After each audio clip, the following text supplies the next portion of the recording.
નમસ્તે મિત્રો, ફરીવાર આપ સૌનું નવા વિડીયોમાં હાર્દિક સ્વાગત કરું છું. મિત્રો, આજે આપણે ખોડિયાર માતાજીના ઇતિહાસથી વાકેફ થવાનું છે. મિત્રો, ખોડિયાર માતાજી હિન્દુ ધર્મના એક દેવી છે. ખોડિયાર માતાજી જ્ઞાતિએ ચારણ હતા.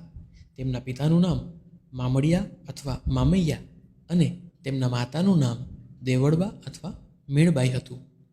તેઓ કુલ 7 બહેન અને 1 ભાઈ હતા, જેઓના નામ આવડ, જોગડ, તોગડ, બીજબાઈ, હોલબાઈ, સાસઈ, જાનબાઈ એટલે કે ખોડિયાર અને ભાઈ મેરખ્યો અથવા મેરખો.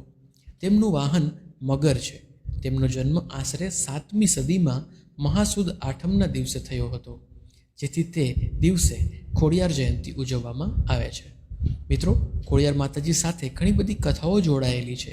એમાંની એક કથા આજે આપણે વાત કરીશું. મિત્રો, ભાવનગર જિલ્લાના બોટાદ તાલુકાના રોહિશાળા ગામમાં મામડિયા નામે એક ચારણ રહેતા હતા. તેઓ વ્યવસાયે માલધારી હતા અને ભગવાન શિવના પરમ ઉપાસક હતા. તેમના પત્ની દેવળબા પણ ખૂબ જ માયાળુ અને ઈશ્વરની ભક્તિમાં લીન રહેવાવાળા હતા. તેઓ માલધારી હોવાથી ઘરે દૂજાણાને લીધે લક્ષ્મીનો પાર ન હતો, પણ ખોળાનો ખૂંદનાર ન હતો. તેનું દુઃખ દેવળબાને ખૂબ જ હતું. મામડિયા અને દેવળબા બંને ઉદાર અને માયાળુ હતા. તેમના આંગણે આવેલો વ્યક્તિ કોઈ દિવસ ખાલી હાથે કે ભૂખ્યા પેટે પાછો ના જાય, એવો આ ચારણ દંપતીનો વણલખ્યો નિયમ હતો. મિત્રો, એ સમયે ભાવનગર જિલ્લાના વલ્લભીપુરમાં શિલાદિત્ય નામનો રાજા રાજ કરતો હતો, જેને મામડિયા ચારણ સાથે ગાઢ મિત્રતા હતી. મામડિયા ચારણ ન આવે ત્યાં સુધી શિલાદિત્યને દરબારમાં જાણે કોઈ ખૂટતું હોય એમ લાગ્યા કરતું. વલ્લભીપુરના રાજવી શિલાદિત્યના દરબારમાં કેટલાક ઈર્ષાળુ લોકો પણ હતા. તેમને રાજા અને મામડિયા વચ્ચેની મૈત્રી આંખમાં કણાની જેમ ખૂંચતી હતી. એક દિવસ રાજાના મનમાં બહુ ચાલાકીપૂર્વક એવું ઠસાવવામાં આવ્યું કે મામડિયો નિસંતાન છે.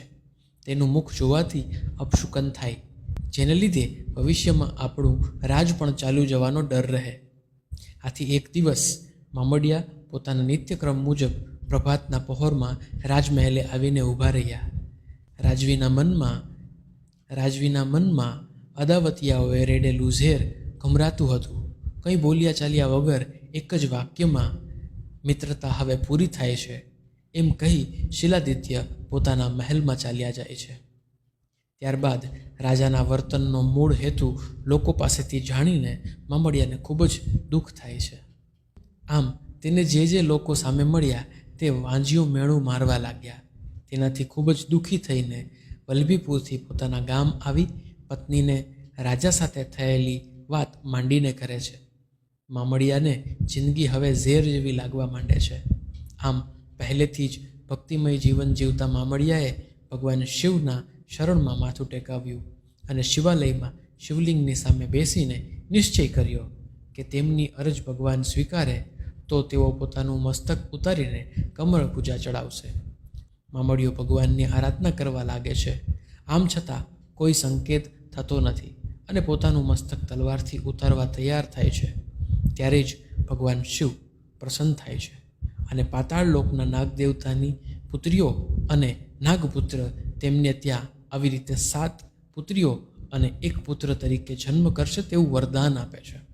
આમ મામડિયો ખુશ થઈ જાય છે અને ઘરે જઈને તેની પત્નીને વાત કરે છે. તેની પત્નીએ ભગવાન શિવના કહેવા મુજબ મહાસુદ આઠમના દિવસે 8 ખાલી પારણા રાખી દીધા, જેમાં 7 નાગણીઓ અને 1 નાગ આવી જાય છે, જે તરત જ મનુષ્યના બાળ રૂપે પ્રગટ થઈ જાય છે. આમ મામડિયાને ત્યાં અવતરેલ કન્યાઓના નામ આવડ, જોગડ, તોગડ, બીજબાઈ, હોલબાઈ, સાસઈ, જાનબાઈ અને ભાઈ મેરખ્યો રાખવામાં આવ્યું.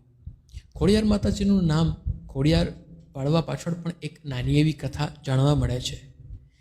એવું કહેવામાં આવે છે કે એક વખત મામડિયા ચારણના સૌથી નાના સંતાન એવા મેરખ્યાને ખૂબ જ ઝેરી ગણાય તેવા સાપે દંશ દીધો, જેની વાત મળતા જ તેના માતા પિતા અને 7 બહેનનો જીવ અદ્ધર થઈ જાય છે અને ઝેર કેવી રીતે ઉતરશે તેનો ઉપચાર વિચારતા હતા. તેવામાં કોઈએ એવો ઉપચાર બતાવ્યો કે પાતાળ લોકમાં નાગરાજા પાસેથી અમૃતનો કુંભ સૂર્ય ઉગે તે પહેલાં લાવવામાં આવે તો મેરખિયાનો જીવ બચી જાય તેમ છે.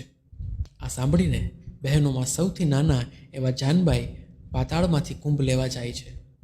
તેઓ જ્યારે કુંભ લઈને બહાર આવતા હતા ત્યારે રસ્તામાં તેમના પગમાં ઠેસ લાગે છે અને તેથી તેમને ચાલવામાં તકલીફ પડતી હોય છે. આવું બન્યું ત્યારે તેના ભાઈ પાસે રહેલ બહેનોને એવો સંકેત થયો કે આ જાનબાઈ ખોડી તો નથી થઈ ને. ત્યારે ઝડપથી કુંભ લઈને આવી શકાય તે માટે જાનબાઈએ મગરની સવારી કરી, જેથી મગર એનું વાહન માનવામાં આવે છે. જ્યારે તેઓ પાણીની બહાર આવ્યા ત્યારે ખોડાતા ખોડાતા આવતા હતા, તેથી તેમનું નામ ત્યારથી જ ખોડિયાર પડ્યું અને ત્યાર પછી લોકો તેને ખોડિયાર માતાજીના નામે ઓળખવા લાગ્યા. મિત્રો, ખોડિયાર માતાજીના મંદિરો ગુજરાત રાજ્યના સૌરાષ્ટ્રમાં મુખ્ય 3 છે.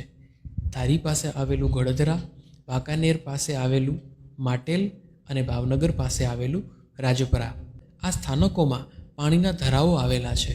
આ ઉપરાંત પ્રાચીન વાવોમાં, ડુંગરોમાં, નદી કિનારે પણ ખોડિયાર માતાજીના સ્થાનકો જોવા મળે છે. તેમજ ગુજરાતના રાજકોટ જિલ્લામાં સરદાર ગામ પાસે પાડલા ગામે ખોડિયાર માતાજી તેમજ તેમના 6 બહેનો અને 1 ભાઈ મેરખિયાનું મંદિર આવેલું છે. આ ઉપરાંત પાટણ જિલ્લાની સમી તાલુકાના વરણા ગામે પણ ખોડિયાર ધામ આવેલ છે, જ્યાં ખોડિયાર જયંતિના દિવસે મોટો મેળો ભરાય છે, જે પણ પૂરા ભારતમાં પ્રખ્યાત છે. ખોડિયારમાંનું એક ઐતિહાસિક મંદિર ભાવનગર જિલ્લાના તળાજા તાલુકાના ભારોલી ગામે આવેલું છે, જ્યાં ખોડિયારમાં તેમજ ચામુંડામાં તથા અન્ય માના સ્થાનકો આવેલા છે. આ ઉપરાંત લેવા પટેલ સમાજે શ્રી ખોડિયાર માતાજીના મંદિરનું નિર્માણ કાગોળ ખાતે 21 જાન્યુઆરી 2017ના રોજ કરી એક ઇતિહાસ રચી દીધો હતો. મિત્રો, આશા છે કે ખોડિયાર માતાજીના આ ઇતિહાસની વાતો અને માતાજીની આ વાર્તા આપણને ખૂબ જ ગમી હશે. જો વિડીયો ગમ્યો હોય તો લોકો સાથે શેર કરજો અને ચેનલમાં પહેલી વાર આવતા હોય તો સબસ્ક્રાઈબ કરી લેજો. જય માતાજી.